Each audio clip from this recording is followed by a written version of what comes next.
अस्सलाम वालेकुम जी सबको। उम्मीद है सब खैरियत से होंगे, टेस्ट क्रिकेट मैच एंजॉय भी कर रहे होंगे साथ में। मेरे ख्याल में एक बहुत बड़ी अपॉर्चुनिटी यहाँ पे, क्योंकि मुझे हकीकत में जब से इस आके यहाँ पे सिलेक्शन कमेटी की सीट संभाली है, यहाँ पे अच्छा लगा कि मुझे कि टैलेंट नज़र आ रहा है, टैलेंट है माशाल्लाह से हमारे पास। और क्योंकि हम यहाँ पे आए हैं, ज़्यादा देर के लिए तो मैं नहीं हूँ यहाँ पे, लेकिन क्योंकि हमें फ्यूचर को भी लेके चलना है, फ्यूचर भी देखना है पाकिस्तान क्रिकेट का। और बहुत सारी चीज़ें ऐसी हैं कि मेरे ख्याल में हमें एज अ सिलेक्शन कमेटी ऐसे कुछ मसला नहीं हो रहा, क्योंकि ये सिर्फ न्यूजीलैंड ट्रिप है। इसके टेस्ट और ओडीआई की जिम्मेदारियां हमें मिली हैं हमारी सिलेक्शन कमेटी को, और एक बड़ी अच्छी अंडरस्टैंडिंग के साथ हम इस काम को कर रहे हैं। जितना भी काम हमें मिला यहाँ पे, फ्यूचर के भी प्लान्स हैं, जो कि जो भी मशवरा पीसीबी हमसे लेता है उस हवाले से हम मशवरे बिल्कुल देते हैं, क्योंकि हमारी डोमेस्टिक क्रिकेट जो होती है उसमें उसकी परफॉर्मेंसेस बहुत इंपॉर्टेंट हैं। डोमेस्टिक क्रिकेट आप कराते इसीलिए हैं कि वो लड़के परफॉर्म करें और उनको फिर आगे आगे चांस मिले। तो मैं आप लोगों को टीम बता देता हूं।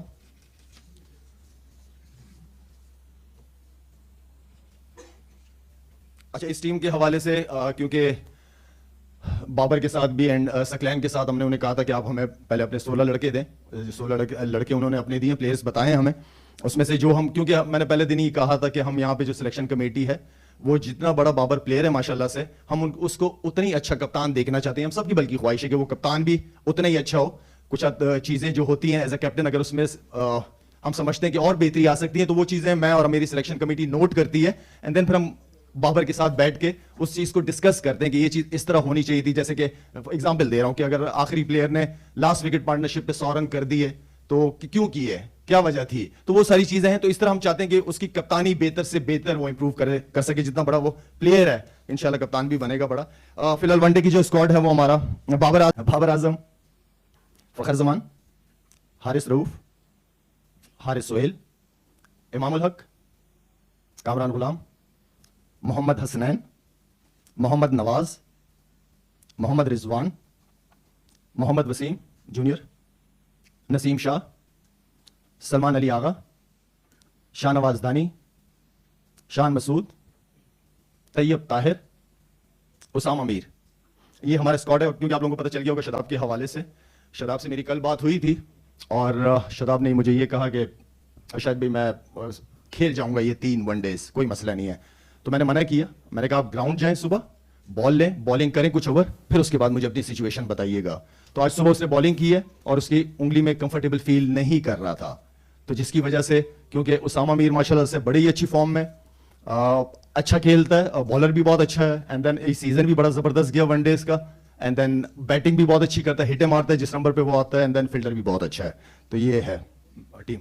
किसी ने अगर कुछ प्लीज क्वेश्चन आंसर शुरू करते हैं। पहले रियाज माइक दे दीजिए। शाहिद भाई, सबसे पहले तो हम आपको मुबारकबाद देंगे कि आप ज़ाहिर सिलेक्शन कमेटी में आए, उसको लीड कर रहे हैं, और पहली मरतबा काफ़ी अर्से के बाद पाकिस्तान ने मैच ड्रॉ किया। तो ये जो टीम अनाउंस हुई है, इसमें कोई मतलब किसी भी किस्म का डिस्प्यूट था या यूनानिमसली सब, मतलब ये कि बाहमी रजामंदी से किसी प्लेयर के मुतालिक कोई ऐसी बात तो नहीं? देखिए, क्योंकि कप्तान और कोच की रिस्पॉन्सिबिलिटी बड़ी होती है, और क्योंकि कप्तान ने ग्राउंड के अंदर टीम को लड़ाना भी होता है, हम चाहते हैं कि वो अपनी राय दे। हम उस बाबर को ऑप्शंस भी देते हैं, उसमें से बाबर की भी सुनी जाती है। लेकिन क्योंकि मैंने जिस तरह पहले कहा है कि हम बाबर को एक अच्छा कप्तान भी बनाना चाहते हैं, तो उसके लिए जो कॉम्बिनेशन है टीम का वो बहुत इंपॉर्टेंट है, तो वो हम बना के देते हैं, उसको सपोर्ट मिलती है इस चीज से, जिससे वो हम चाहते हैं कि जब हमारी सिलेक्शन हो तो टीम में जब हम अपने मीटिंग से जब हम फारिग हों तो एटलीस्ट वो अंडरस्टैंडिंग लेवल होना चाहिए। मैंने पहले भी बात की थी कि हम एक पेज पे हैं, दोनों वो वीडियो शेयर हुई थी। एक पेज का मतलब ये नहीं है कि हर फैसलों पे एक है, क्योंकि कप्तान का अपना रोल है, हम सिलेक्शन कमेटी का अपना एक रोल है। तो वहां पे मैं नहीं समझता कि हमें एक पेज पे होना चाहिए। हमारी अपनी जिम्मेदारियां हैं, बाबर की अपनी जिम्मेदारियां, एज अ टीम के तौर पर हम इंशाल्लाह इसको लेके चलेंगे। शाहिद जी इकबाल भाई, तो मैं ये पूछना चाहता हूँ कि आपने जो टीम सेलेक्ट की है इस साल अक्टूबर में भारत में, 50 ओवर्स का वर्ल्ड कप हो रहा है और ये इंशाल्लाह। 3 वनडे जो है न्यूजीलैंड के, फिर न्यूजीलैंड की टीम आएगी, तो आपने क्या समझा है? हारिस सुहेल की वापसी हुई है, इसका मतलब है कि जो पिछली सिलेक्शन कमेटी थी वो हारिस सुहेल पर एतमाद नहीं करती थी। कामरान गुलाम ने डोमेस्टिक सीजन में रन्स किए फर्स्ट क्लास क्रिकेट में बहुत ज्यादा, उसको भी आपने इंक्लूड किया है, यंगस्टर्स को भी शामिल किया है। कैसा तजुर्बा लगता है? क्योंकि लोग कहते हैं कि शाहिद आफरीदी जो है वो अनप्रिडिक्टेबल आदमी है, कि वो सच के लिए कुछ भी कर सकता है, तो आपको तजुर्बा ये कैसा लगा इकबाल चीफ सेलेक्टर? इकबाल भाई, ये ऐसी कुर्सी है कि यहाँ पे बहुत सारे लोग नाराज होंगे मुझसे और हर एक को मैं खुश कर भी नहीं सकता, लेकिन क्योंकि ये जगह इंसाफ की जगह, पहले भी कह चुका, मेरिट के ऊपर हमने फैसले करने। हमारा होता है कि हम एक प्लेयर पे बहुत इन्वेस्ट कर देते हैं और उसको निकाल देते हैं। एक लड़का अगर टेस्ट में परफॉर्मेंस कर रहा है और उसकी T20 की परफॉर्मेंस नहीं हो रही होती तो वो टेस्ट से भी निकाल दिया जाता है। हमें कुछ आप प्लेयर्स के लिए लाइन लगानी पड़ेगी कि ये आपके टेस्ट के प्लेयर्स हैं, आप इनको वनडे और T20 में ऐसे कंसीडर ना करो, क्योंकि परफॉर्मेंसेस में फर्क पड़ता है। टेस्ट क्रिकेट डिफरेंट क्रिकेट है, बिल्कुल टोटली डिफरेंट फॉर्मेट है। तो हमने पास्ट के प्लेयर्स को भी देखा है और आगे फ्यूचर को भी देखा है। आगे अंडर 19 का वर्ल्ड कप भी आ रहा है, फिर पाकिस्तान अपना 50 ओवर्स का भी वर्ल्ड कप आ रहा है। तो हम कप्तान को ये सारी ऑप्शंस दे रहे हैं, जो तैयब ताहिर है, उसामा मीर है, हम ऑप्शंस दे रहे हैं। जब वो टीम बनाएगा इंशाल्लाह ये सारे प्लेयर्स उस वक्त तक खेल चुके होंगे, कुछ प्लेयर्स खेल चुके हैं, तो ये उनके पास खुली ऑप्शन होगी। उसके लिए फिर 15-16 लड़के की टीम बनाना इंशाल्लाह मुश्किल नहीं होगी। शायद जी वाजिब भाई, एक तो आप क्योंकि खुद लेग स्पिनर थे, अब उसामा मीर तो आए, लेकिन टेस्ट फॉर्मेट में अब पाकिस्तान के पास वो क्वालिटी लेग स्पिनर्स लैक कर रहे हैं जो पास में होते थे। जी। एक तो इसका रीजन बताएगा, दूसरा जिस तरह शादाब अनफिट हुए, तो हमने ड्यूरिंग होम सीजन, जबकि हमारे यहाँ पाकिस्तान कप हो रहा था, शादाब को रिलीज कर दिया बिग बैश के लिए, वो अनफिट हो गई, पाकिस्तान आ गए। तो आप कह रहे हैं कि मेरा या शायद आखिरी असाइनमेंट हो, तो क्या पीसीबी को रेकमेंड करेंगे कि भाई आप अपने सीजन को ज्यादा इंपॉर्टेंस दें बजाय कि एनओसी दे के लड़कों को बाहर भेज देते हैं? माजिद भाई आपने बिल्कुल ठीक है और मैं इस चीज के सख्त खिलाफ हूं कि आपका डोमेस्टिक सीजन चल रहा है और आपके लड़के खेल नहीं रहे। मैं इसके टोटली अगेंस्ट हूं। डोमेस्टिक क्रिकेट, हाँ लीग्स हो, पाकिस्तान क्रिकेट बिजी ना हो, आप बिल्कुल जा सकते हैं। लड़कों को एनओसीज मिलनी चाहिए, जाके एक्सपोजर मिलता है उन्हें, उनकी ग्रूमिंग होती है, जो डिफरेंट लीग्स खेलते हैं, ये उन बच्चों के लिए भी अच्छा है। अभी जैसे हमने बांग्लादेश लीग के लिए कुछ प्लेयर्स को इजाजत दी है, लेकिन हमने उनको यह कहा है कि पीएसएल के स्टार्ट होने से 10 दिन पहले सारे लड़के वापस आएंगे, चाहे कोई लड़का 4 मैच खेल रहा हो, चाहे 5 खेल रहा हो, लेकिन पीएसएल से 10 दिन पहले, क्योंकि हमारी लीग है, हमारी माशाल्लाह से बहुत बड़ा ब्रांड है पीएसएल, तो हम चाहते हैं कि उस क्रिकेट को लीग टाइम दे, पाकिस्तान की क्रिकेट को टाइम दे। जहां तक आपने लेग स्पिनर की बात की है, लेग स्पिनर मेरे ख्याल में एक बहुत ही इंपॉर्टेंट रोल होता है उसका, और जिस तरह यासिर शाह था हमारे पास, एंड देन अभी हमारे पास अबरार है। अब बात, मैं अब पिचेस की क्यों अगेंस्ट होता हूं? इस तरह की पिचेस पे हम कभी भी दुनिया की first second team test team नहीं बन सकते। हमें अच्छी तगड़ी पिचेस बनानी पड़ेंगी। मैं जिस तरह की पिच इस टेस्ट में चाह रहा था, इस तरह की नहीं है, लेकिन पहली वाली टेस्ट पिचेस से बेहतर नजर आई है। मुझे पसंद है कि बाउंसी ट्रैक पे क्रिकेट होनी चाहिए, ताकि बॉलर्स भी इंजॉय करें। हमारे नए फास्ट बॉलर्स खेलते हैं, वो किस कंडीशन से हम उनको सिलेक्ट करते हैं, उसके बाद फ्लैट विकेटों पे घुटनों से ऊपर बॉल नहीं आता, तो इस तरह क्रिकेट ना देखने का मजा है ना खेलने का मजा है। अच्छे बाउंसी ट्रैक होने चाहिए, इस्तेमाल होने चाहिए। हमारे नए प्लेयर्स को ये पता होना चाहिए कि इंटरनेशनल गेम्स की डिमांड क्या है, क्रिकेट की डिमांड क्या है, उस पर उनको काम करना चाहिए। उसामा मीर का क्योंकि बहुत अच्छी फॉर्म लगी हुई थी उसकी, तगड़ा माशाल्लाह फॉर्म में, जिस तरीके से अगर आप लास्ट सिलेक्शन कमेटी की बात करें तो मैं समझता हूं कि उन्होंने भी बड़ा अच्छा काम किया। सऊद शकील अच्छी फॉर्म में था डोमेस्टिक, उसको लेके आए, तो ये सिलेक्शन लास्ट सिलेक्शन कमेटी को इसका क्रेडिट बिल्कुल देना चाहिए। जिसने अच्छा काम किया उसको उसका क्रेडिट मिलना चाहिए। तो मीर हमजा हो गए, तैयब ताहिर हो गए, इनको इनकी अच्छी परफॉर्मेंसेस की वजह से टीम में सेलेक्ट किया और ये मौका मिलना चाहिए प्लेयर्स का। अच्छा एक और बात, हमारे पास माशाल्लाह से बड़े ऑप्शन है, क्योंकि डोमेस्टिक क्रिकेट के अंदर लड़कों ने बड़ा अच्छा परफॉर्म किया। अगर मैं बात करूं हसीबुल्लाह की, साइम अयूब, मोहम्मद हुरैर, उस्मान सलाउद्दीन, फैजान रियाज, मुबशिर खान, सबजादा फरहान, इवन के अहमद शहजाद को भी देखें तो वो कंसिस्टेंट परफॉर्मेंस कर रहे हैं माशाल्लाह। हम किसी को भूलेंगे नहीं। इनका नाम लेने का मेरा सिर्फ मकसद ये है कि इन प्लेयरों को पता होना चाहिए कि आप सिलेक्शन कमेटी की नजरों में है। रिलैक्स नहीं होना और अच्छा सा अच्छा हर सीजन गुजारना है, जहां मौका मिले क्रिकेट खेलने का, अच्छी परफॉर्मेंसेस करें ताकि हर वक्त आप नजरों में रहें। जी लाला, आपने बताया चूंकि चीज यह है कि आपकी जो क्रिकेट अकेडमीज होती है ना, अब 8-9 महीने अगर क्रिकेट अकेडमी के अंदर काम नहीं हो रहा तो आई मीन कि क्रिकेट अकेडमीज किस लिए होती हैं? आप उनमें वो तो हर दिन चलनी चाहिए, कैंप्स होने चाहिए, डिफरेंट अंडर 19 के ए टीमों के कैंप्स होने चाहिए। वहां पे 8 महीने से कोई कोच नहीं, कोई क्रिकेट, तो आई मीन कि आपकी क्रिकेट इंटरनेशनल क्रिकेट हो या ना हो, लेकिन आपके लड़के वहां पे उनकी ग्रूमिंग होनी चाहिए, उनको बुलाना चाहिए, कैंप्स होने चाहिए डिफरेंट वहां पे। तो मैं समझता हूं कि ये चीजें बहुत इंपॉर्टेंट है। जिस तरह आपने सुना होगा कि ए टीम के टूर्स होने जा रहे हैं, अंडर 19 के टूर्स होने जा रहे हैं, ये सबसे इंपॉर्टेंट चीज है हमारे बच्चों के लिए कि उनको इंटरनेशनल टूर्स, इंटरनेशनल एक्सपोजर मिलना चाहिए, उनकी ट्रैवलिंग होनी चाहिए।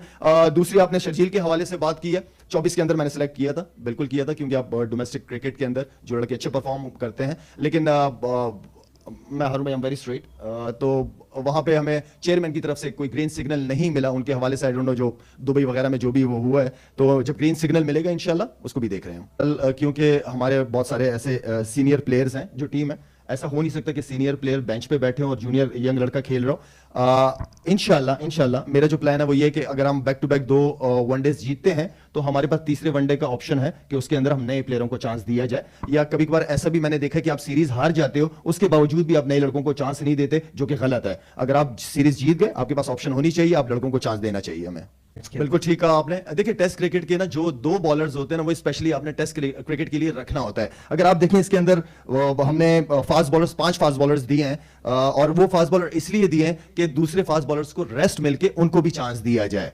तो ये पॉसिबल नहीं है कि तीनों फॉर्मेट कंटिन्यू आप साल 2 साल क्रिकेट खेलते हो, ये पॉसिबल नहीं है।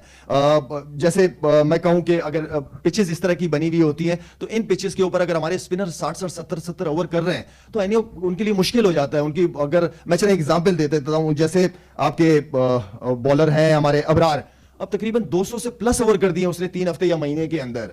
मेरे ख्याल में ये ज्यादती है उस बच्चे के साथ, एक नया टैलेंट है वो एक्सपोज हो जाएगा, हो गया बल्कि अब तक जिस तरीके से मजे से न्यूजीलैंड वाले उसको खेल रहे हैं, तो थोड़ा सा हमें प्लेयरों को तरीके से रेस्ट भी देना चाहिए और तरीके से इस्तेमाल करना चाहिए। शायद जी नहीं है आज देखिए यहाँ पे जहाँ पे मैं इस वक्त हूँ, मेरे ख्याल में ये बहुत जिम्मेदारी का काम है, ये 24/7 जॉब है और इसके लिए आपने बिल्कुल ठीक है कि टाइम का होना जरूरी है।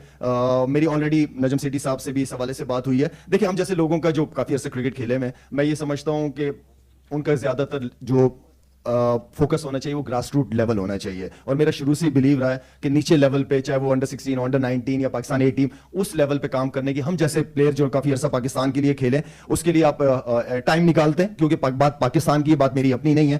तो बाकी ये है कि हम जब इंशाल्लाह नीचे लेवल से अच्छे टैलेंट लेके आएंगे, जो ऊपर सिलेक्शन कमेटियां बैठी हुई होंगी उनको अच्छा टैलेंट सामने होगा तो सिलेक्शन में कोई इशू नहीं होगा। दूसरा सवाल आपने क्या था? सरफराज देखें अल्हम्दुलिल्लाह मैं बहुत खुश हूं कि सैफी वापस आया टीम में और बड़ी जबरदस्त परफॉर्मेंस बड़े मौके पे उसने रन किए हैं। अभी हमारे पास मोहम्मद रिजवान अवेलेबल है। मोहम्मद रिजवान वनडे के लिए भी अवेलेबल है और T20 के लिए भी वो हमारा मेन प्लेयर है। ये मैं दोबारा बता दूं कि मेन प्लेयर हमारा मोहम्मद रिजवान है, वनडे एंड T20। हमें जहां जरूरत पड़ेगी, खुदा ना खास्ता अगर कुछ ऐसा होता है इंजरी के हवाले से मोहम्मद रिजवान का, तो हमारे पास सरफराज है, हमारे पास है।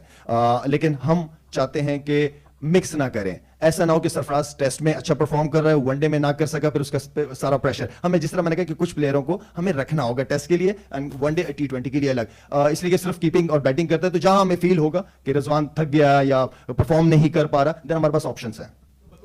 हारिस है, हारिस को ग्रूम किया जा रहा है। मेरे ख्याल में ए टीम के टूर्स होंगे तो वो साथ होगा, एंड देन फिर क्योंकि T20 के अंदर आपके पास वो एक बहुत अच्छी ऑप्शन है, अगर मोहम्मद रिजवान ना हो तो उसको भी थोड़ा सा टाइम चाहिए। वो जितना अच्छा कीपर है, बैटिंग में थोड़ा हमें चाहिए कि वो जरा थोड़ा सा बैटिंग में इंप्रूव करे, रन्स करे, बाकी कीपर वो नो डाउट बहुत अच्छा है। अच्छी छुप गई है। देखिए पिचेस जो होती है ना वो हमारे दौर में भी मेरे ख्याल में इस तरह नहीं होती थी। अगर टर्न होता था तो बड़ा जबरदस्त टर्न, शार्प टर्न होता था। यहाँ पे स्लो बहुत है पिचेस, बाउंस नहीं है पिचेस के अंदर। अच्छा आई नो कि मुश्किल भी है इस सीजन में, खासतौर पे कराची का पिच या तो बिल्कुल टॉप ग्रीन होता था कि ग्राउंड और पिच में फर्क नजर नहीं आता था, या फिर बिल्कुल ही बैटिंग विकेट होता था। कराची का हमेशा से ये रेपो बनी हुई है। लेकिन यह है कि मेरा हमेशा से दोबारा कहूंगा, आप पिंडी में बड़ी अच्छी पिचेस बनती हैं, आपके मुल्तान स्टेडियम में बड़ी अच्छी पिचेस बनती है, बाउंसी ट्रैक्स बनते हैं। तो मेरे ख्याल में पिचेस पे हमें फोकस करना पड़ेगा। अगर हमने अपने प्लेयर्स को फ्यूचर को अच्छी क्रिकेट खिलानी है तो पिचेस मेन रोल अदा करेंगी।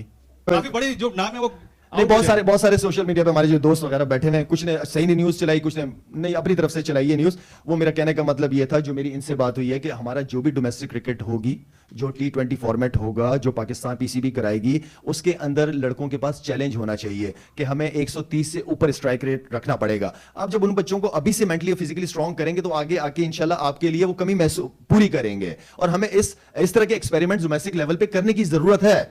आप क्योंकि अगर आप इंग्लैंड की बात करें, इंग्लैंड की क्रिकेट किस तरह बेहतर हुई है, वो कोई अचानक से नेशनल टीम तो बेहतर नहीं हुई है, उन्हें डोमेस्टिक में एक्सपेरिमेंट्स किए हैं। कुछ गोल होने चाहिए बच्चों को मेंटली फिजिकली स्ट्रांग करने के लिए, उन्हें डोमेस्टिक लेवल पे करना पड़ेगा। तो मैंने डोमेस्टिक लेवल से शुरू की है, इंशाल्लाह उसके भी अच्छे रिजल्ट्स आएंगे। शायद नहीं है टीम में वनडे में से।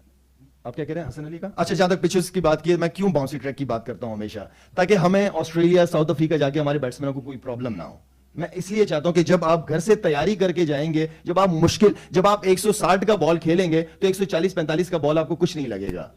तो वो एक माइंडसेट चेंज करना चाह रहे हैं कि हमें अच्छे बाउंसी पिचेस पे घर पे तैयारी करके जाएंगे तो हमें ऑस्ट्रेलिया और इंग्लैंड वगैरह में हमें कोई फर्क नहीं पड़ेगा, क्योंकि हम अच्छी तैयारी करके गए, हमारे बच्चे अच्छी पिचों पे क्रिकेट खेल के गए, वहां कोई इशू नहीं होगा, वहां हमारी बैटिंग एक्सपोज नहीं होगी, तो हमें घर से ही तैयारी करनी पड़ेगी।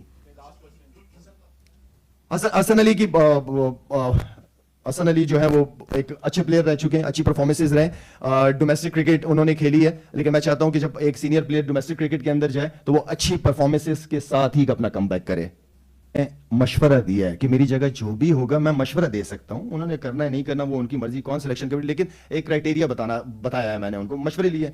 जहां तक आपने दूसरे चैनल की बात की है वो लास्ट में आया था, क्योंकि कोई भी मीडिया चैनल मेरे सामने आता है तो मैं बात करता हूं उनसे, और आपको दोबारा नजर नहीं आऊंगा जब तक इस कुर्सी पे हूं। ठीक है, थैंक यू।